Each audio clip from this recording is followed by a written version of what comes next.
This preview brought to you by Harness Racing Victoria.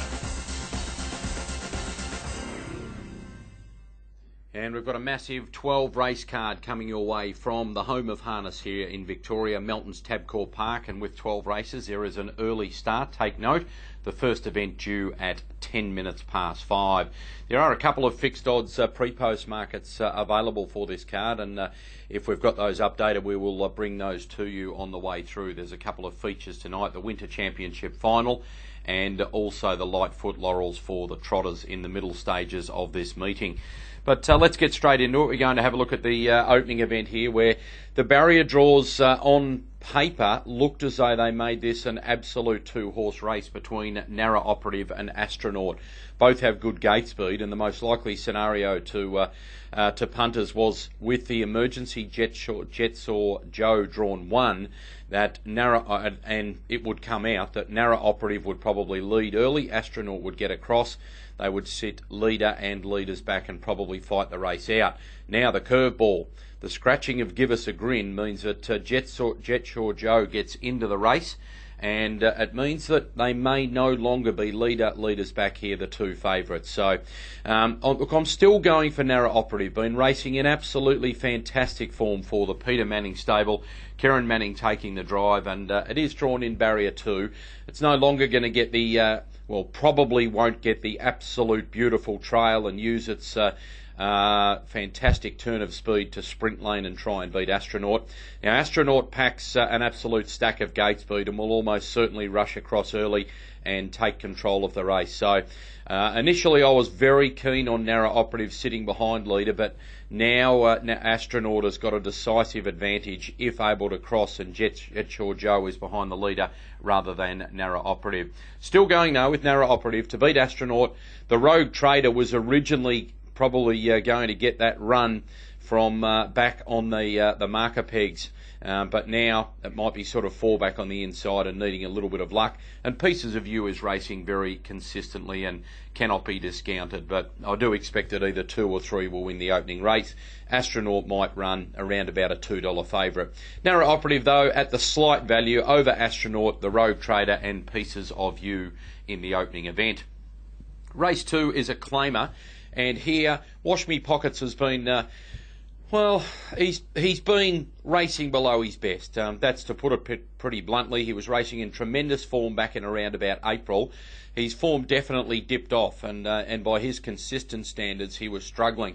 Seen some good signs in recent starts. He's very well suited in this sort of company, and he's probably about 80% of what he was maybe 6 to 8 months ago. I still think it's good enough to come from barrier 6, or now that he moves down to barrier 5 with the scratching of Mr. Douglas.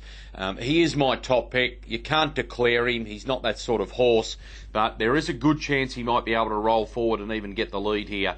Number 6, Wash Me Pockets. He's not blessed with a lot of gate speed, but Mega Sam probably should have enough pace to hold up early from barrier 1. I don't think, if pressured by Wash Me Pockets, that Mega Sam would want to hold the lead. So I think there's a good hope of Wash Me Pockets working forward, getting the front and being the hardest to beat here. Catch Your Breath is the interesting runner. He's got a tremendous record in claimers. Relatively new to the Dean Braun stable, who does have a knack of turning around these old claimers and getting them to regain their best form. I'm putting him in for second on spec more than anything, more so than on recent form. Melpark Maestro has regained something like his best form, and he's got enough early speed to be up in the firing line. And Mega Sam from that good draw. This is a one-time budding star, but obviously those days are well behind him. I do think he can use his gate speed from 1 and maybe get into that trailing position behind Wash Me Pockets. But number 6, Wash Me Pockets, to beat 10, Catch Your Breath, the query horse in the race. His best form would win this. Number 5, Melpark Maestro, and then next best for your top first 4 there in the claimer race 2. I've put in number 1, Mega Sam. Let's now go to the mares doing battle in the third event here. And this is an interesting one because It's the likely leader, the emerging horse, the speedster, against the class runner. And I speak of Modern Mary, who will be a short price favourite, taking on Paintball, who has got form in much, much better races than this. But Paintball will almost certainly have to do the work outside of the leader, Modern Mary, and that could be a bit of a challenge. What will Modern Mary find if pressured? That's the question mark for me. I think Paintball's superbly suited. I'm going to go for the class over the lead and the leader and the speedster here in Modern Mary. But if Modern Mary gets a bit of a breather up front, she should be able to rip off some pretty good sectionals over the sprint strip of the 1,720 metres. I'm going to go Paintball though. I think you might get some value around the $3.50 mark for Paintball to beat Modern Mary, who will be rolling along in front. Paintball will have to make Modern Mary work in the middle stages. Flying in the Air was back to good form last start and won't be too far away. And Penny Union is racing in absolutely tremendous form, but this is a big step up for her to take on, particularly a class runner like Paintball. Sticking with the class, Paintball to beat Modern Mary, Flying in the Air and Penny Union in race 3. Over to the fourth event. This is one of the races where the fixed odds market went up early. I think the boys are still updating this market as we speak. In the early markets, there was one that grabbed my eye. Waterhorse was listed at around $8. Now, I thought it was a good return to racing from Waterhorse to win from back in the field first up. It wasn't the strongest heat. There was some pretty good heats run, and I want to go back to this performance in the heat of this race last week. In the Karen Manning colours, you can see Waterhorse back on the inside, desperately looking to see daylight. You'd think it's got absolutely no hope of winning from here. Karen gets it to the outside, Waterhorse, and watch this finishing burst from what seemed like an absolutely impossible position. Then I'll tell you more. Late Waterhorse. Waterhorse over the top's going to beat the lot of them. Waterhorse got up. Waterhorse, a blowout in the first, has beaten the Night Pearl. Yeah, Waterhorse coming from behind, but does have very good gate speed. Now, this is a lot harder race, bringing stronger heat form together into this final. But I just think with the gate speed, might be the early leader, Waterhorse from barrier 2, but then look to take a trail. Now, the perfect trail in the race would be on the one to beat and the one that will start favourite in Classic Bliss. Classic Bliss comes through by far the strongest of the heats. There is no question about that in my mind, and has good gate speed, and on its best form would be very, very hard to beat here. I like Waterhorse at the value. As I said, it was around $8 in the fixed odds. Classic Bliss will be your favourite. Real Magic is racing in terrific form, and not a lot went right last week in the heat. I think it'll be pretty close again. And Pinevale Willpower was able to blast out from a wide draw, get to the front, get away with some pretty cheap sectionals, and win in good style. But it has drawn very awkwardly inside of the back row behind Fiery Count in the final. Waterhorse at the value, one of the value bets, in fact the value bet of the night for mine, at around that $7 or $8 mark to beat Classic Bliss, Real Magic and number 8 Pinevale Willpower in a tremendous Sky Racing Winter Championship final. Race 4, that is the first leg of your quaddie tonight at Melton's Tabcorp Park. Let's go over to the fifth event here, and we see some pretty good pacing mares come together to do battle in this race. Not the absolute best of the mares. They're drawn nicely, and they do take on the boys this time, but I think it's the mares that have got the draws to be very competitive here. And I think Real Bonus coming off a good, brave performance when nabbed absolutely on the wire by Lama Shane in the Vic Bred final. Real Bonus was absolutely terrific. I think she's a better the night tonight. Have a look at her. She's run along. She has gone good sectionals in front and copped a bit of pressure here. There's Lama Shane 3 back on the inside, travelling well. Real Bonus looks as though she's pinched the race when she kicks away. No disgrace for Lama Shane to nab her right on the wire. Real Bonus in front. Lama Shane makes ground late. Real Bonus in front. Lama Shane getting close. Real Bonus. Lama Shane dives. This is close. Real Bonus or Lama Shane. Nothing in it. Third's got a good line up. Yeah, she's dangerous, Lama Shane, when she gets that right sort of run. Look, if Real Bonus, she was not disappointing on any way, shape or form in that final. Tremendous run, nabbed by a quality mare, drops back to an even more suitable 1,720 metres tonight, and maybe around the $2.50 mark or so for Real Bonus. I'm very, very keen on her tonight. To beat Lovable Larrikin, who... Well, if you're a harness follower and you have a black book, Lovable Larrikin might be the most written name in it. Absolutely flying, bursting to win. Another slashing run last week, but back row draw, 17, 20 metres makes it hard. Repellem's an outstanding mare, but I think she's looking a little bit tired. She's a little bit down on the really good form she was showing about 6 weeks ago. And Lumbo Cloud 9 is another quality mare racing in consistent form.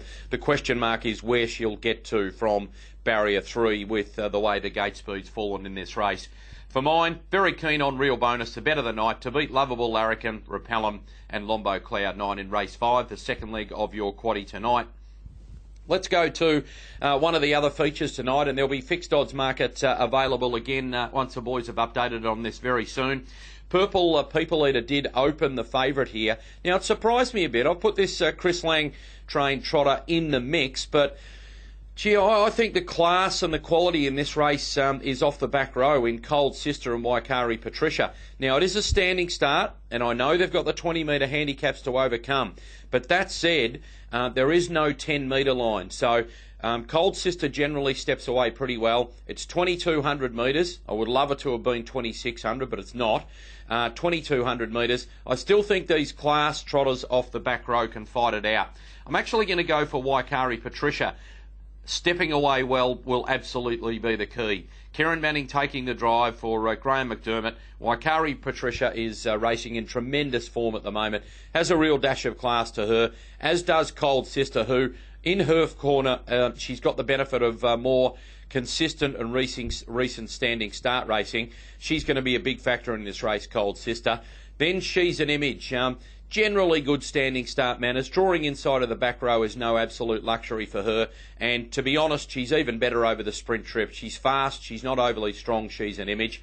And Purple People Eater has its chance. I think certainly down on the best form Purple People Eater was showing around Great Southern Star time. But I'm sticking with the class despite their handicaps. Waikari Patricia to beat Cold Sister, She's an Image and Purple People Eater in race 6. Let's go to race 7, the Our Maestro Free-for-All. It's one of the features, but to me it's the absolute highlight of the night. We see the return to racing of one of my favourite horses, and I believe one of the most talented pacers in Australasia, Bit of Bliss. This is a horse who has won 2 Kilmore Cups in a row. He was good enough to sit outside of Caribbean Blaster and win last year's Kilmore Cup. Caribbean Blaster went on to win a Victoria Cup. He's an outstanding animal, Bit of Bliss. Great to see him back at the races. Everything went wrong at the wrong time for him around Inter-Dominion time earlier this year.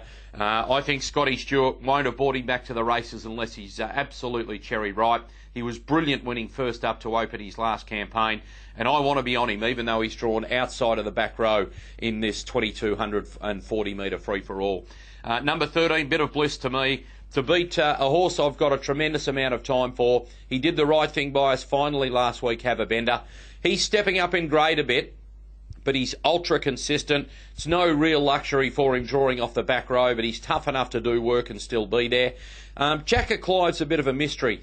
Absolute top-level performer, dual Hunter Cup place getter, dreadful first up, had to be vetted after that, is back at the races, so David Aiken must be happy with him. And Motu Crusader just keeps catching the eye. 3 runs this campaign have been terrific, has a lethal turn of speed, but always needs a little bit of luck, and that'll be the same story from the back row. Great to see him back. I'm with Bit of Bliss. I think he's one of the bets of the night. To beat 10 Have a Bender, 12 Jacket Clive, and 9 Motu Crusader in an absolutely fantastic Our Maestro free-for-all. That's race 7 tonight. Now we get to the back part of the program here, and we get into what is a pretty ordinary race on paper here, race 8. That's why I'm going with Donegal Delight, despite the fact this former Kiwi mare is drawn outside of the back row. 3 starts back, an outstanding performance after making a mistake and somehow getting within about a length or so of them at the finish. And then last start, absolutely rocketed home in a better race than this. Would have won in a couple more strides, and Donegal Delight drops back big time in grade. Tactics will be interesting. 1,700 metres probably doesn't suit outside of the back row, but if Donegal Delight sees daylight or is into the open at the right time and is within striking distance, I think she's just simply better than these. Donegal Delight on top. Farmers and Tradies is the other class horse in the race. Love this horse when he's right. Good trial form going into it. Inside of the back row makes it a little tricky for him first up. In Monaco is always consistent, can run a cheeky race if it can find the front or be in the firing line from out wide draw on the front row. And the Midnight Rain rounds out my top 4. 12, 8, 6 and 9 in race 8. A lot of trotters to finish up the meeting. Let's have a look at race 9, and some pretty good trotters involved here. Many of these raced during the Maryborough Carnival last weekend, the big Redwood Carnival. I'm going with Gold Star Invasion, who led until the shadows of the post, albeit from a standing start as part of that Maryborough Carnival. I think fitter for those 3 runs from a spell now. I think Gold Star Invasion is going to have a really good campaign for Michael Stanley. Gavin Lang takes a drive. To beat Earl Harbour, terrific at Maryborough. Number 7, Duke at the moment, won well at Maryborough, but it can be risky from the mobile. Made a mess of it its last 2 tries from the mobile. A chance if it steps well. And talk about making a mess of it. Al Parker was going to win at Maryborough on the Friday meeting, but galloped when it looked absolutely home. Keep it in the mix. It's got good gate speed. 6, 4, 7 and 3 in race 9. We'll whiz through the last 3 races, which round out the big card at Melton tonight. Race 10 is for the 3-year-old trotters here. Again, if you followed the 2 days of racing at Maryborough, you will have seen a lot of these in action. I'm going for 50 Shades of Brown. Thought it was absolutely terrific last start. Put the writing on the wall for a performance in this sort of company. Invasive was good at Maryborough. Would prefer it from the front row draw, but it's still got a little bit of class on its side. Lord Liam is a trotter who shows a lot of potential for Chris Lang. Does have to come from outside of the front row in the mobile, and Pride of Sundon is actually racing a lot better than its form looks. 9, 12, 7 and 11 in race 10. Over to race 11, and we go back to the paces for this race here. Now, Magnificent Art is going places and simply looks better than them. You might get around the $1.50 mark. If you knew it was going to run to the front and get the lead off Public Persuasion, it's pretty much race over. That's the one little question mark. Public Persuasion, if it gets fired up and holds the front, Magnificent Art might have to do a bit more work, but it still should be too good for them. 5, Magnificent Art to make it 4 in a row. To beat number 2, Lively Princess, who's ready to win, but bumps into a smart one tonight. Then number 1, Public Persuasion. And number 8, Irish Crest. Might get that nice run either behind leader or 3 back on the inside. 5, 2, 1 and 8 in race 11. Over to the last race. Anyone who saw Shake 'em On win during the Maryborough Carnival would have said, here's a horse headed towards the Breeders' Crown and should be winning again here. Looks very promising for Steve O'Donoghue and Beck Bartley. Going for Shake 'em On to do it again. Just needs that little bit of luck from the inside back row draw in the mobile race. Monica My Dear's got good gate speed. Might work forward and get the front off. Another quick beginner in Faster Than Cleo. And then rounding out my top 4 with number 11, Solar Flash. In the last, 8, 4, 3 and 11. Let's go to the summary now. I mentioned on the run-through, I think that Real Bonus in race 5, number 4, should be very hard to beat. She should get the front. Looks well suited over the sprint trip tonight and gets her chance to atone for that narrow defeat. And very keen on Waterhorse as well in race 4, number 2. I think you'll get pretty good value for Waterhorse around the $7 mark. Quick look at the quaddie. Starts on race 4 tonight. I think we can get a crack at it by going 1 out with Real Bonus in the second leg. First leg, 2, 5, 6, 7, 8, 9.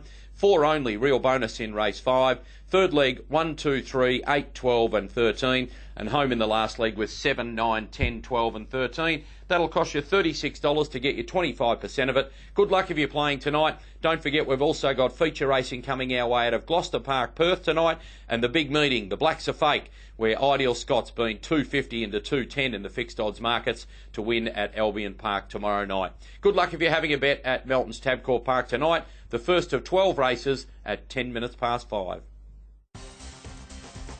This preview brought to you by Harness Racing Victoria.